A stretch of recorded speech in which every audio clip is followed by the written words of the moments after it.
kita melanjutkan pengajian kitab Ad-Durrun Nafis karya Syekh Nafis Al-Banjari. Setelah kita membaca uraian dari pembahasan tentang Tanazul Zat,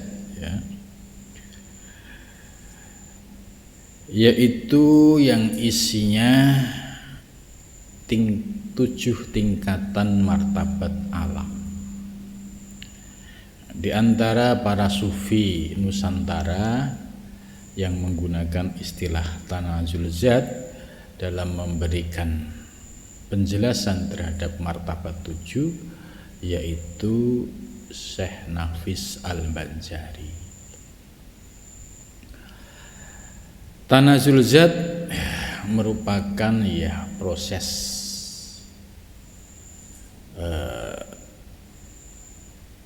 kejadian zat, berproses mulai dari ahadiyat, wahdat, wahidiyat. 3 hal ini masuk pada bagian alam qadim. Penjelasan ahadiyat sudah disampaikan pada pengajian sebelumnya, bahwa ahadiyat itu yaitu asma, sifat dan asma itu sirna dalam zatnya. Jadi artinya pada martabat ahadiyat ini yang ada hanya zat. Perlu saya sampaikan bahwa dalam menjelaskan martabat 7 ini Syekh Nafis banyak memberikan tambahan-tambahan uraian yang uraiannya ini tidak ditemukan di dalam kitab matannya, yaitu kitab At-Tuhfah Al-Mursalah. Syekh Nafis memberikan uraian dan tambahan-tambahan hadis, ini merupakan sebagai istihad Syekh Nafis dalam mengurai martabat 7. Para ulama Nusantara yang menjelaskan martabat 7 juga sama, Setiap ulama saya perhatikan itu memiliki uraian-uraian yang berbeda-beda, namun secara substansi sama. Seperti Syekh Muhyi Pamijahan contohnya, itu juga banyak mengurai martabat 7 dari ahadiyat, wahdat, wahidiyat ini dengan penjelasan-penjelasan yang mudah untuk dipahami. Salah satu yang saya ingat terkait martabat yang 3, terutama yang terakhir,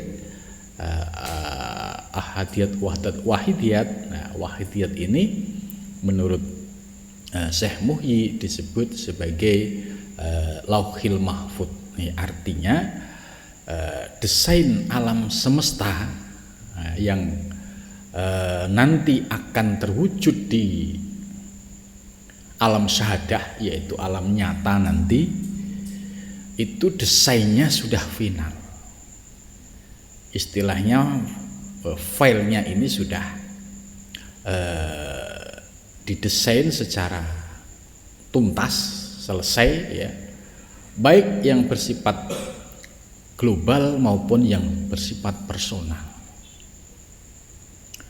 Termasuk proses kejadian makhluk yang ada di alam semesta, itu pun tidak ada yang lepas dari apa yang sudah didesain oleh Allah di Lauhil Mahfuz, yaitu di martabat wahidiyat.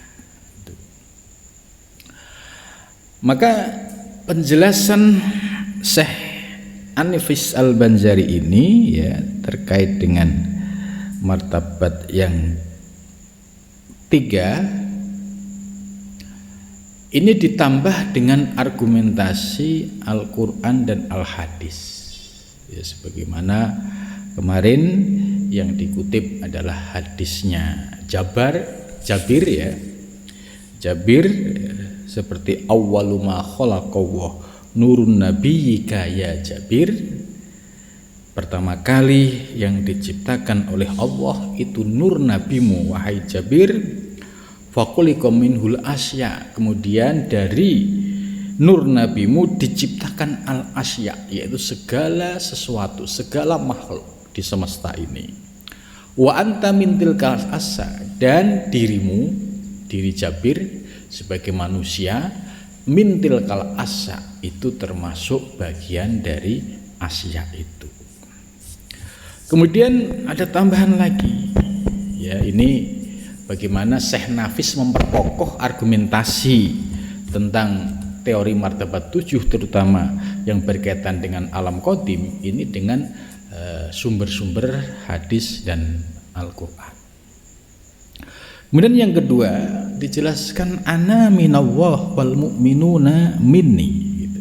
Ini hadis, aku dari Allah, jadi artinya Nur Muhammad itu diciptakan oleh Allah, sedangkan wal mukminun, seluruh orang mukmin itu minni, ya, ruhaniyahnya, ruhnya itu menginduk kepada baginda Nabi besar Muhammad sallallahu alaihi wasallam. Maka di dalam penjelasan yang selanjutnya nanti ada Nabi menyatakan ana abul arwah, gitu. Aku induk segala daripada ruh, wa Adam abul bashar, dan Adam bapak segala makhluk itu. Kemudian hadis lain, ya, yang digunakan oleh Syekh Nafis untuk memperkokoh argumentasi ini, yaitu hadis yang berbunyi innallaha khalaqa ruhan nabi minda sallallahu alaihi wasallam min datihi. Sesungguhnya Allah telah menciptakan ruh Nabi Muhammad sallallahu alaihi wasallam min datihi. Wa hulikal alam bi asrihi min nuri Muhammadin, dan alam diciptakan dari nur Muhammad sallallahu alaihi wasallam. Jadi jelas bahwa ruh Nabi Muhammad itu diciptakan min datihi, kemudian alam semesta diciptakan min nurihi. Selanjutnya Syekh Nafis memperkokoh dengan argumentasi ayat Al-Quran, hadis satu lagi yang berbunyi ya Jabir inna wa khalaqa qablal asya nuru nabiyyika min nurihi. Jadi yang hadis sumbernya dari Jabir ada beberapa redaksi, ya.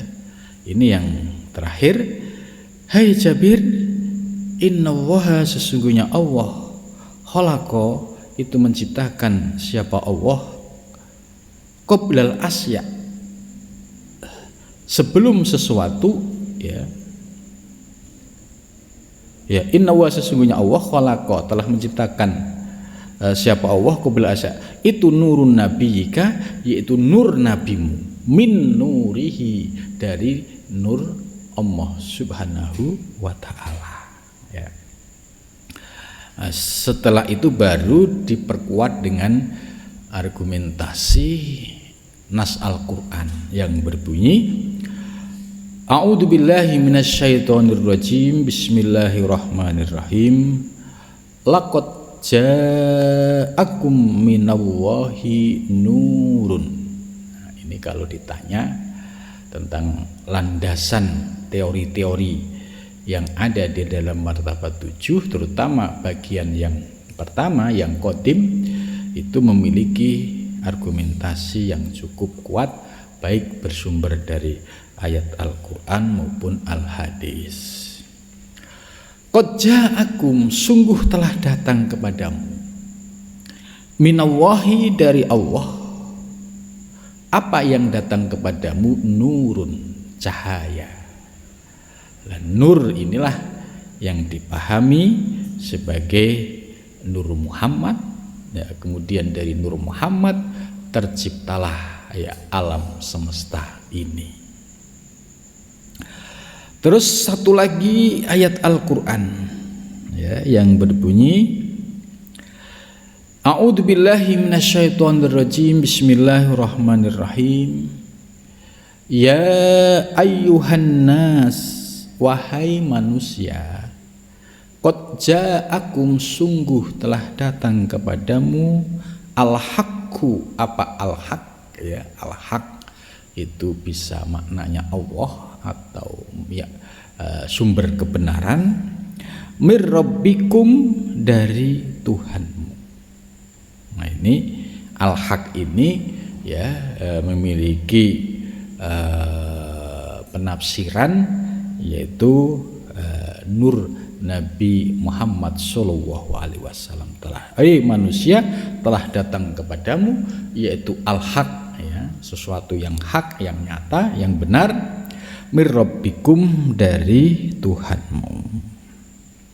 Ini argumentasi ini menguatkan ya bahwa teori martabat 7, terutama yang berkaitan dengan 3 martabat. Yang pertama yang disebut dengan martabat yang qadim, ahadiyat, wahdat, wahidiyat, itu berlandaskan hadis dan juga ayat-ayat Al-Qur'an. Kemudian Syekh Nafis ya, kemarin sudah dibahas 2 martabat, ahadiyat dan wahdat. Nah, sekarang bagian yang ketiga.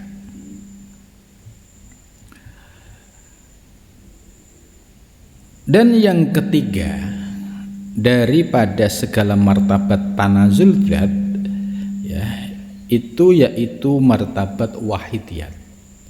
Ya, namanya wahidiyat. Ini martabat yang terakhir. Mungkin di awal-awal sudah saya jelaskan ya. Kenapa saya jelaskan di awal?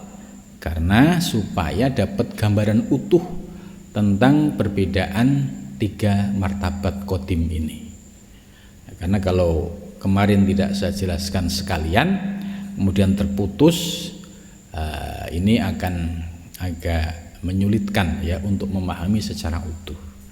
Ketika malam ini membahas yang ketiga, kita akan semakin mendapatkan penguatan ya di dalam memahami penjelasan tentang martabat yang ketiga, yaitu wahidiyat. Apa itu wahidiyat ya? Itu dohir padanya segala sifat dan asma. Jadi zahir pada segala sifat dan asma, dengan mentafsilkan akan barang yang ada ia yang mujmal. Jadi zahir padanya segala sifat dan asma dengan mentafsilkan yang sebelumnya itu mujmal. Nah, ini bahasa yang ada di kitab ini ya agak begitu rumit ya bagi para pemula atau bagi orang yang baru mendengarkan apa ini maksudnya. Saya akan membantu bagaimana menjelaskan dengan bahasa yang sederhana, yang mudah dipahami. Kalau di martabat sebelum ini, berarti martabat yang kedua ya, kemarin sudah dijelaskan bahwa di martabat ini yaitu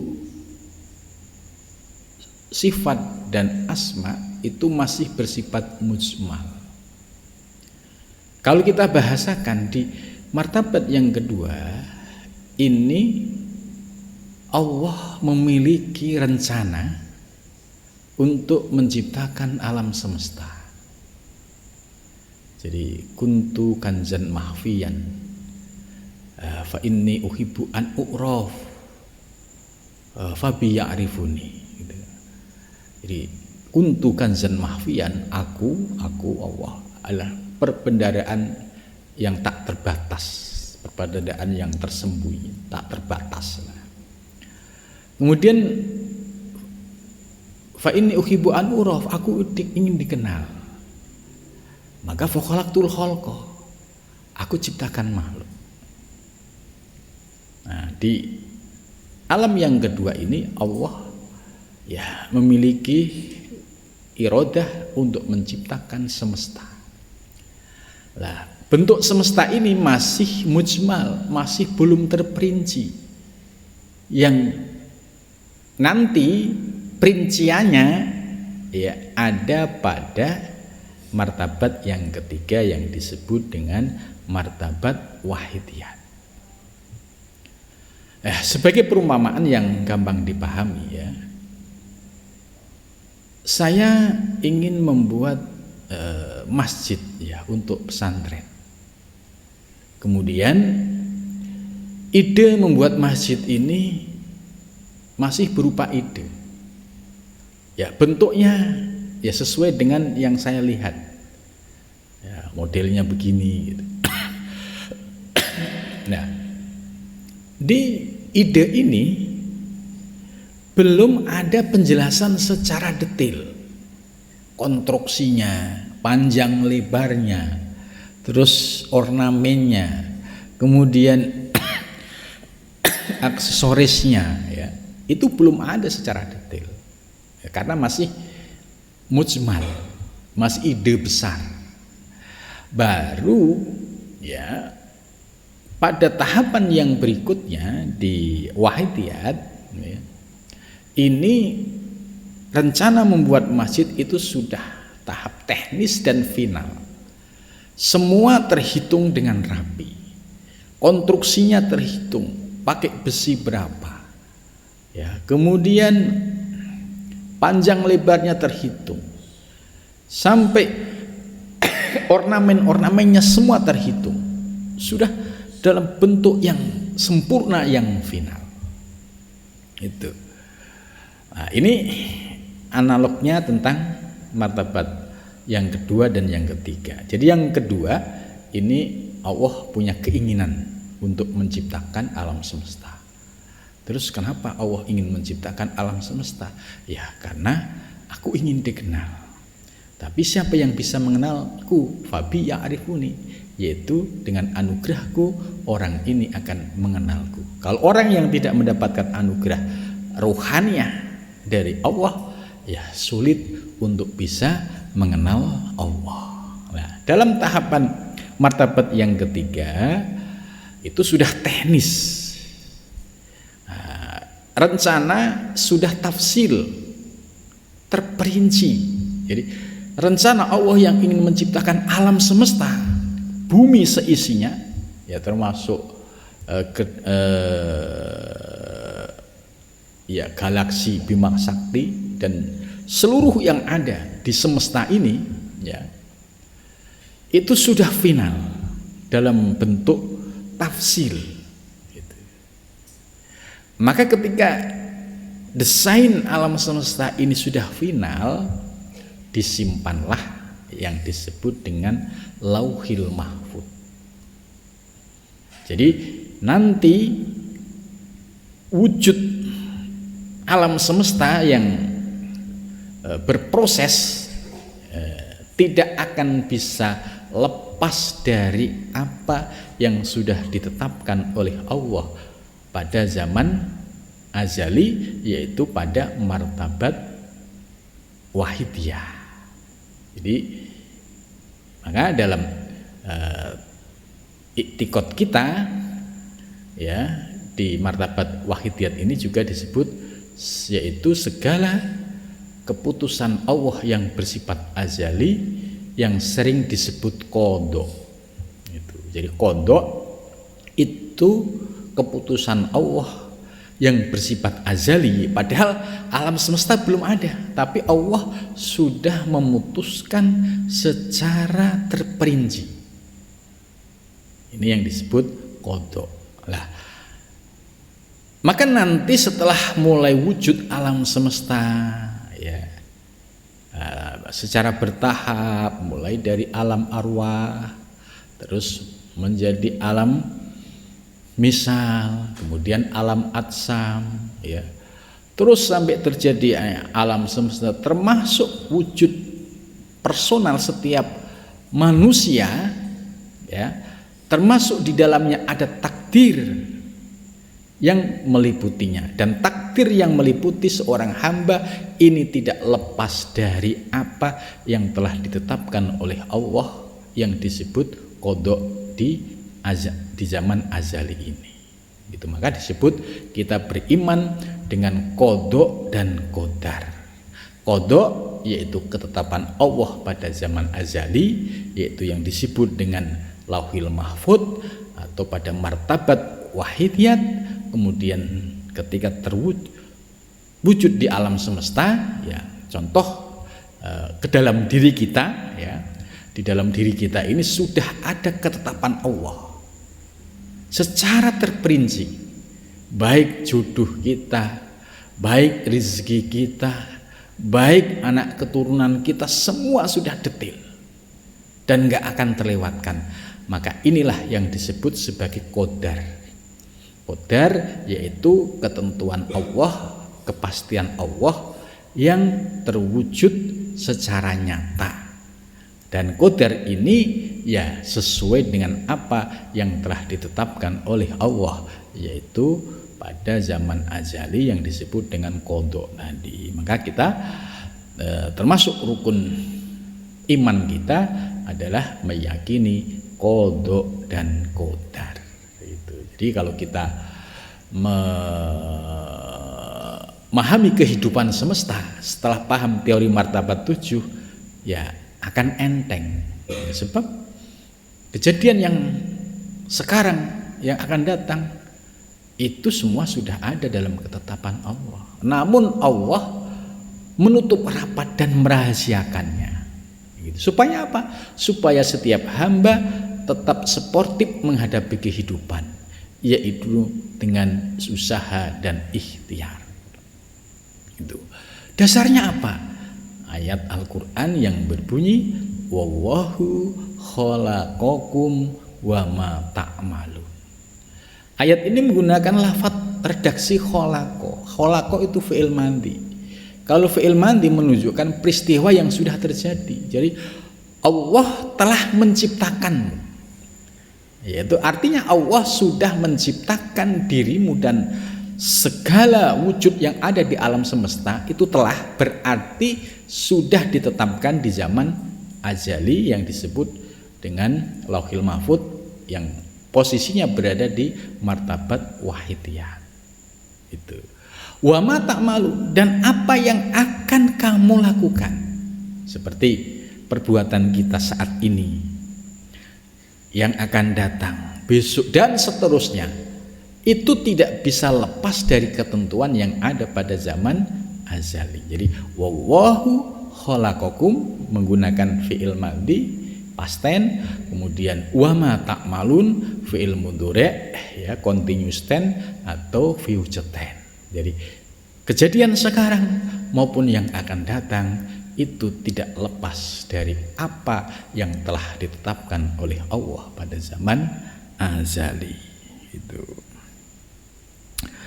Kemudian selanjutnya, jadi jelas bahwa di martabat ini yang ketiga wahidiyat, yaitu sifatnya sudah tafsil, sudah terperinci. Ya.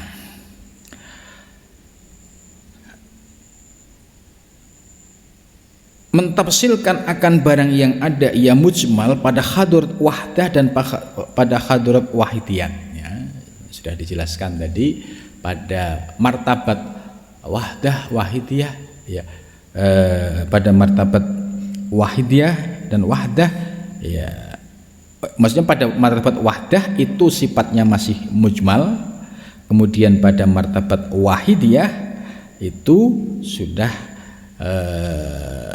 secara tafsil, sehingga hasillah khitab dengan ini daripada Allah Ta'ala, yaitu firman Allah innahu anallah, sesungguhnya aku adalah Allah.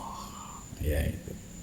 Atau ada ayat lain, innani anallah la ilaha illa ana fa'budni, ya.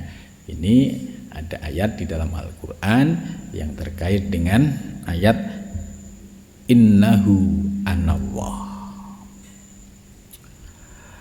Kemudian bermula sebab peroleh khitab dengan kalam yang qadim pada hadrat wahidiyat itu karena peroleh yang dikhitab dengan dia yaitu alam sifat dan asma.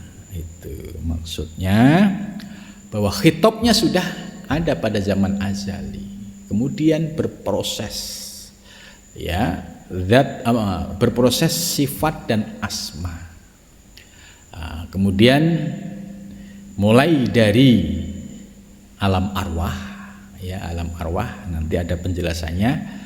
Cuma saya jelaskan supaya ngerti, supaya paham urutannya, ya. Setelah 3 martabat yang qadim, ya, ini nanti berproses pada martabat yang hudus. Hudus itu baru. Mulai dari alam arwah. Alam arwah itu yaitu mulai diciptakannya ruh, ya, ruh. Jadi sebelum ada yang lain-lain, itu ruh dulu yang diciptakan oleh Allah,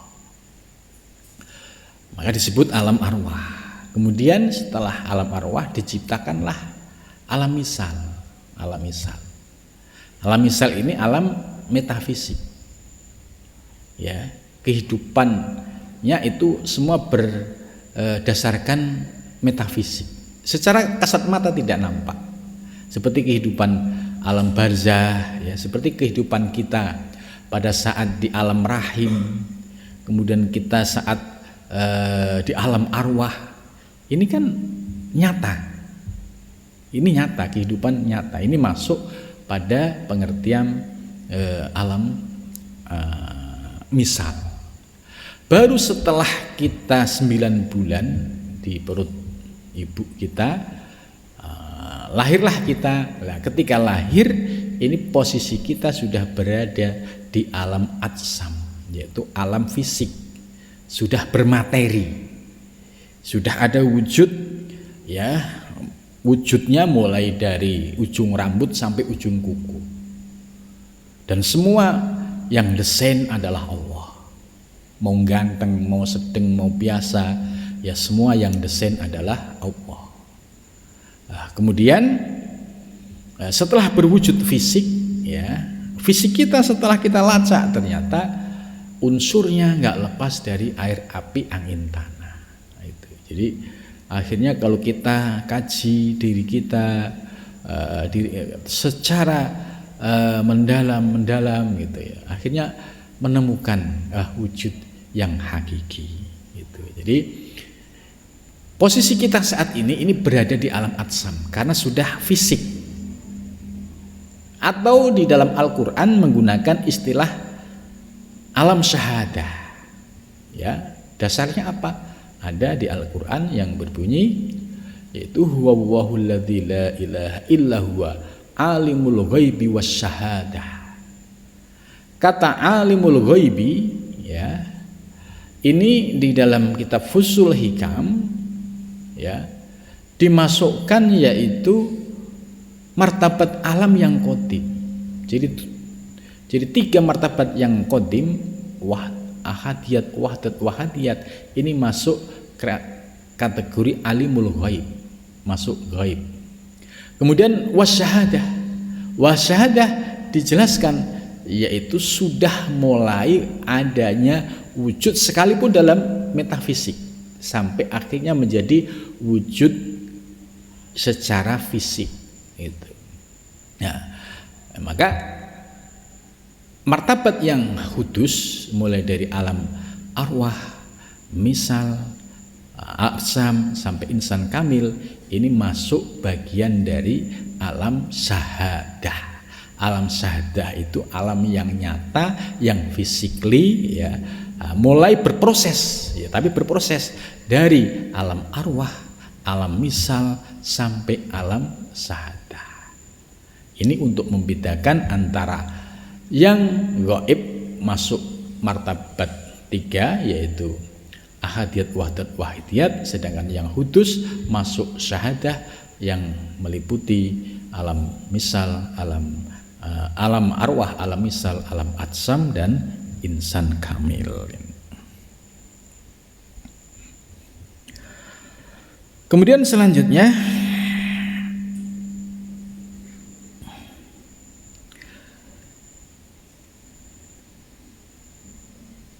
syahdan, maka nyatalah daripada alam asma dan sifat itu ruh Nabi kita Muhammad sallallahu alaihi wasallam. Jadi dari asma dan sifat itu nyata ruh Nabi kita Muhammad sallallahu alaihi wasallam yang ia mujmal pada hadrat wahdah. Jadi pada wahdah dia mujmal, kemudian pada hadrat wahidiyat dia tafsil. Kemudian kepada alam syahadah tadi sudah saya sampaikan, yaitu berproses kepada bagian yang syahadah, yaitu yang berikutnya, itu mulai dari alam arwah, alam misal, dan alam atsam. Ini persis apa yang disampaikan dalam kitab ini. Alam syahadah ini ialah awal daripada segala mungkinat, yang dohir daripada hadrat mahabbah.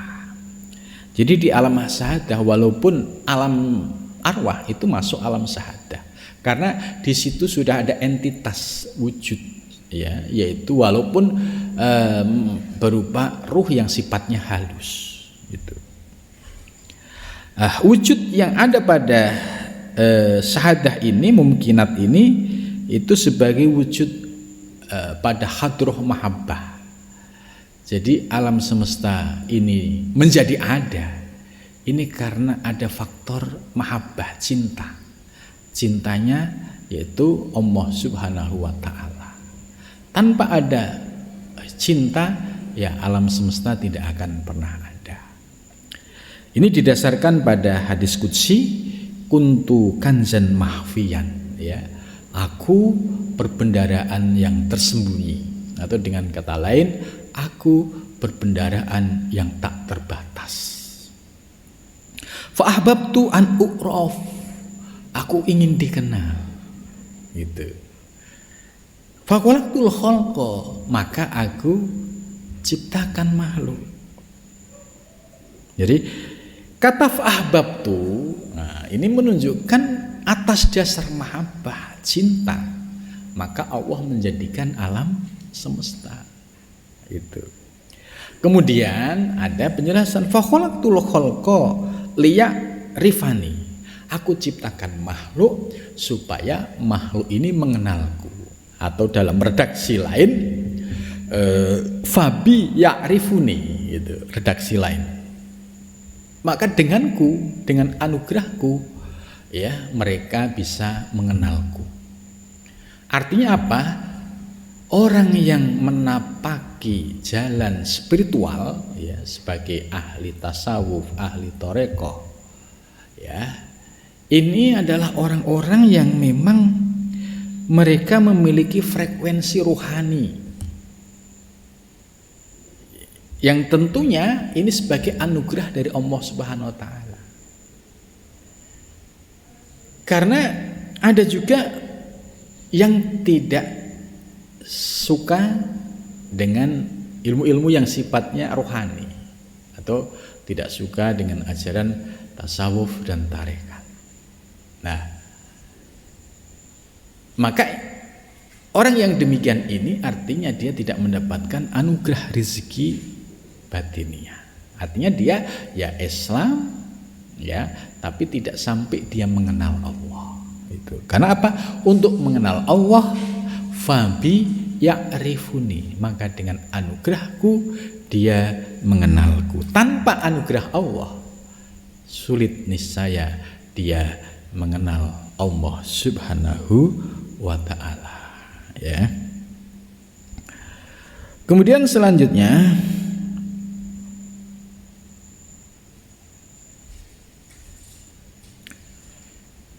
ya, Maka murad dengan dijadikan itu dohir, maka tatkala sempurnalah kejadian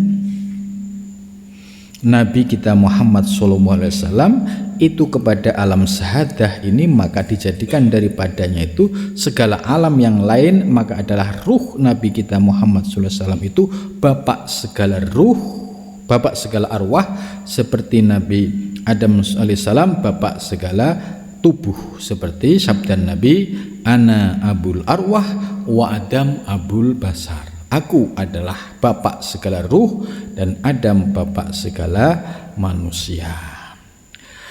Kata Syekh Abdul Ghani An-Nabilisi qadasallahu sirrahu di dalam syarah khusus, maka adalah ruh segala jasad itu satu jua. Ruh segala jasad itu satu jua. Hanya saja yang berbilang itu nafsu jua. Dan nafsu itulah yang mati atau jiwa. Jadi nafsu ini bermakna jiwa. Nafsu inilah yang akan mati. Bermula ruh itu tiada, ia mati gitu. Jadi yang mati itu adalah jasmani kita yang di dalamnya itu ada nafsu. Ya, disebut dengan nafs atau jiwa. Ruh tidak akan mati gitu. Karena berdiri ya dengan hak ta'ala, karena ruh itu berdiri dengan hak Allah ta'ala. Maka ketika ada seorang makhluk hamba ya, ruhnya di dalam jasad ini diambil ya, maka jasad yang jasmani ini ya akan mati. Semua tidak berfungsi, mata tidak berfungsi, telinga tidak berfungsi,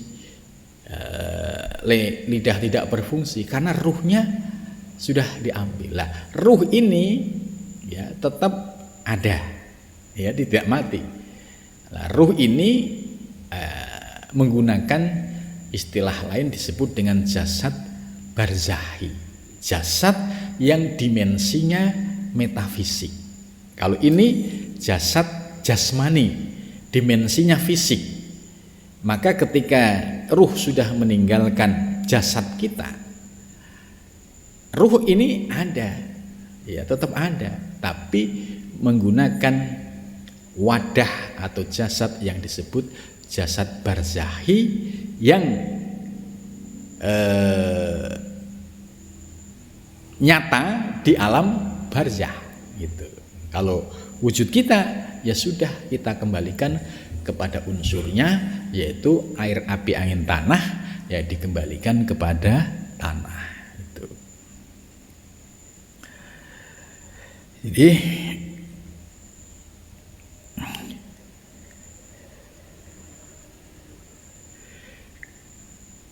indah, tetapi adalah Nabi kita Muhammad SAW bapak segala ya dalam dan segala asya,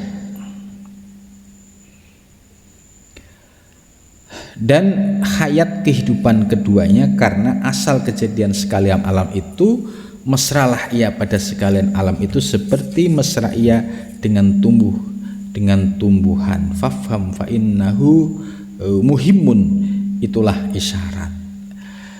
Kata Syekh Masyaikhina Qutbuz Zaman Maulana Syekh Muhammad Abdul Karim As-Samani radhiyallahu anhu ta'ala di dalam sholawatnya yang bernama Al-Minhah Al-Muhammadiyah ya sampai sini dulu, insyaallah kita akan lanjutkan pada minggu yang akan datang.